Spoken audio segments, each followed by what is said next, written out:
Welcome to a brand new episode of the Post Game. I'm your host, Davion, and I'm joined by Michael What's up? and Elijah. You How y'all doing today? Not doing bad. good. Good. Yeah, we are continuing our new format for the NBA season. We'll see how this is for a couple weeks, and we'll jump around and see what it looks like. But yeah, we're gonna do segments. And this week's question, or this episode's question is: are the Golden State Warriors favored to go back to back this season? I would like to say they have potential to go back again and win another one. With the team they got and who we surrounded by, Wiseman coming back, put a help on it for Kaluni for the backup as well. So, they have the potential to make it again. And Warriors just that fire team that's just got championship DNA running in them, and they know what to do. So I feel like they could have another one in a bag and win another ring. Also give Curry his fifth. So, I'll take that over LeBron, more than LeBron. So hold on. So hold that thought, Elijah. I'm gonna bring that up in a second. But Michael, your answer? I don't know if they're the favorite to win back to back, but they definitely have a chance. Okay. I'm listen. I definitely. I think it's obvious that they have a chance to win it back to back. I mean, so watching that game last night against the Lakers, I definitely saw that this team was. How I want to say this, that they have firepower on all accords. And Jordan Poole has got nothing but better. Plain and simple. He looked very fluid last night, even though they had a couple of turnovers and they didn't shoot the ball well. That's like that they'll get better. I mean, that's game one of the season. They had a very long preseason with the fight and with going to Japan and missing 3 preseason games. Like they are gonna get so much better throughout the season. I wouldn't say they shot that bad That was because bad. field goal percent. I mean, they didn't look as the Warriors team that everybody expect, but looking at the stats, 45% from the field goal, that's not bad. It could be better, but that's not bad. And like 35 from the three is not bad as well. So But I think, they're like a 40% shooting team. yeah, that's what I'm saying. It's not bad, but it can be better. But that 5% is a lot in the NBA. Mm-hmm. And so I feel like that's why I was thinking it's drastically a lot, but I definitely think it will hold some place for that team. So you hit it on Stephen Curry being one away from being more than LeBron on championship rings. Not many people have said this, but would that put him in the GOAT conversation? So that's what I was going to bring up now. I was going to say, I didn't know if we was going to talk about this podcast or we could talk about later down the road, but it was a topic that I was talking with somebody about, and I think Stephen A has said it too when he was talking about it. He was saying if Curry wins another ring or wins back to back this year, that should that put him above LeBron, better than LeBron? Is he better than LeBron, or that's just him just winning another ring and pretty much achievement, I guess. But me, what I was saying was if Curry puts on another performance that he did last year in the postseason, that that talk should definitely happen. That is it Curry or LeBron? So that's what I would say. I wouldn't say right now. I wouldn't say nothing right now because I don't want to get judged or people just start, crucifying me. But later down the road, that talk is definitely going to happen. So, yeah. So with the GOAT conversation, I have 4 players that I can argue are GOAT caliber. So that's LeBron, Jordan, Kobe, and Kareem. Now, even if Steph wins one more, he still has to get past Larry Bird, Shaquille O'Neal, Tim Duncan. So I don't know if winning one more is gonna make him a GOAT, but it could definitely make him like the best point guard of all time. So we're not gonna really dive too deep into this conversation, but we're gonna give you a little glimpse about what this conversation will be over because this will happen in the next couple of weeks. Yeah. But I think like you're hitting on something. Like, he's not better than Jordan, LeBron, or Kareem or Kobe. But does he sneak into that 5 spot, changing so much of the game of basketball? Because He, without Stephen Curry, there's no new meta. There's no 3-point shooting. there's not going to be another him at the end And of the day. so I think He maybe deserved we that need to top 10 or top 5 at least. maybe we need to Top start putting some Mhm. respect on his name and figure Yeah. it out. But with the likes of Stephen Curry, and Klay Thompson being two of the greatest shooters of all time to step in this league, like, what does that team need to do in order to go back to the finals this season? Clay's the wild card to me. If Clay comes back healthy, if he comes back to the 11 dribbles and 60 points type of Clay, then they would definitely be my favorite to win, at least in the West. I will agree. If Clay could go back to how he was when he was healthy, for sure, definitely with him and Curry being the Splash Bros, being that duo with each other, they can definitely make it and win another one. But you still got to give it time.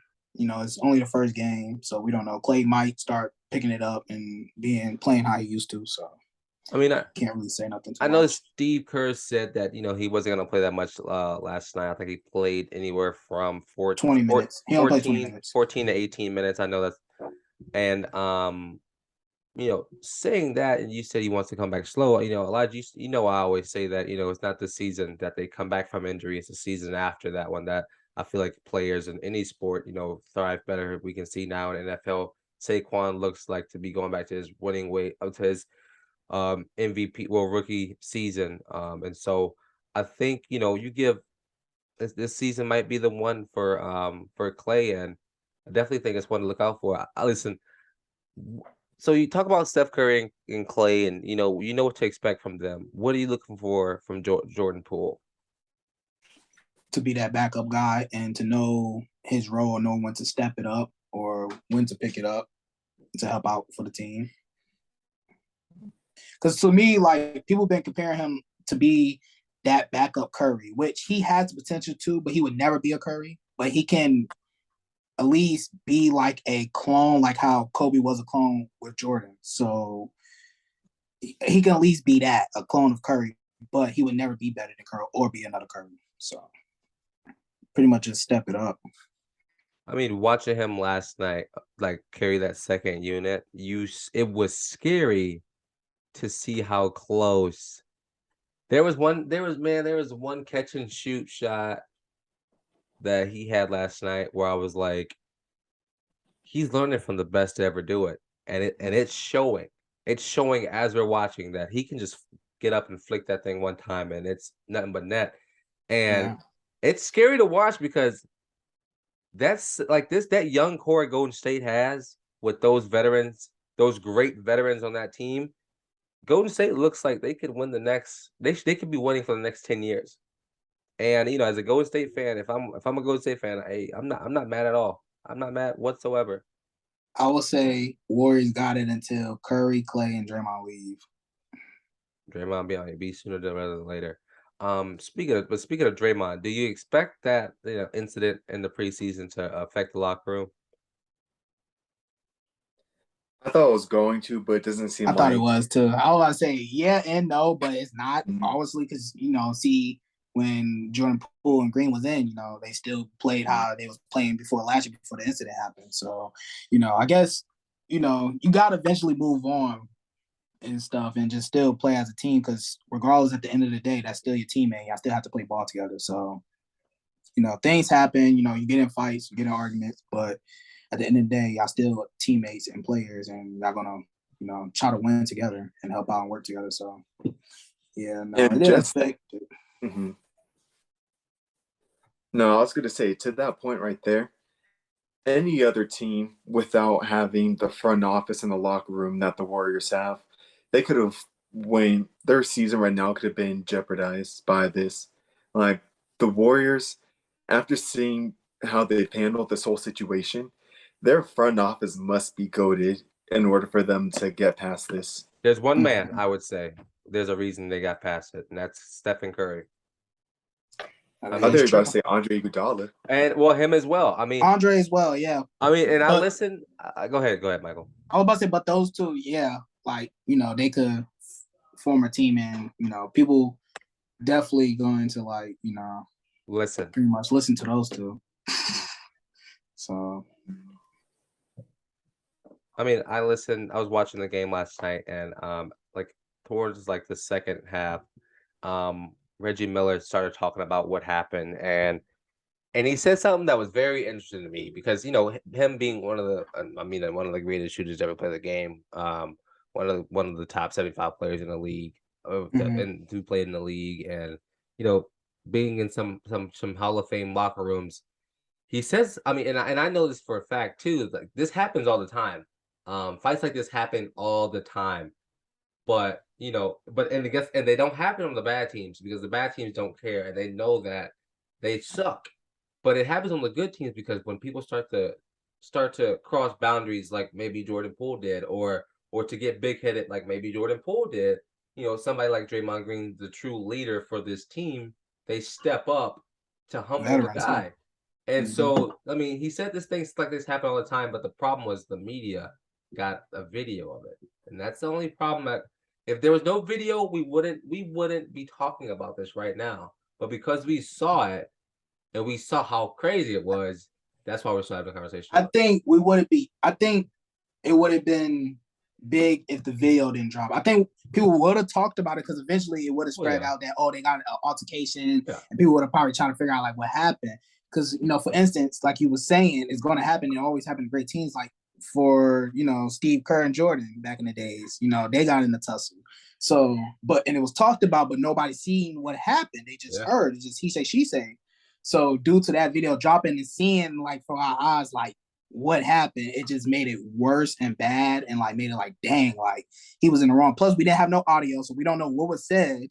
We just basing off on what we're seeing. So that's what made it worse. The media definitely made it like bigger than it was, probably. Definitely. So let me ask you this. So you mentioned something earlier, Elijah, that the Warriors are going to be dominant as long as they have Steph, Draymond, and Clay. What if Draymond leaves? How big do you think of an impact? If Draymond leaves, right? Because what I feel like, Draymond is the leader of that team. I would say that. He's a leader. Now, if Draymond leaves and we pick up somebody that, you know, I guess the leadership will end up falling into Curry, which Curry can be a leader as well. And he could be a great leader if he wants. Well, he still is a great leader. But I feel like if Draymond leaves, we would still be good. We would still have that firepower that we have. And if we pick up like another offensive player, we definitely would be, you know, good. Because Draymond just really a defensive player. I give him that. He's good in defense. He helps us out on defense a lot. And pretty much he just have that dog in him to like put us in our place and let us know like, come on, we got this. So I would just say that as far as that for the team. But, you know, us being bad if he leave, no. I think we'll still be a pretty good team. So, Michael, you read my mind. I think, I mean, not realistically, but I think maybe the Lakers might have a say so for Draymond next summer. Yep, you never know. I mean, he'll be a free agent. I doubt that though, because I don't think Draymond will leave. Well, we don't know. Him and LeBron are close. I was about to say, I don't think he'll play with LeBron. Him and LeBron are really close. But they are close, but I don't think he'll do that for the sake of Curry and Clay and the Warriors. But you never know. I've gotten KD too. So that's I've gotten 4 rings. They about to drop a bag on me. Why wouldn't I? And plus, they dropped the bag on Jordan Poole too. Dre's the type of guy, he's gonna do what he wants to do. If he wants to go to the Lakers, he's gonna be like, okay, I'm going to the Lakers. Yep. Yeah. Mm-hmm. Draymond's gonna be Draymond, and they're gonna give him a max deal for 4 years.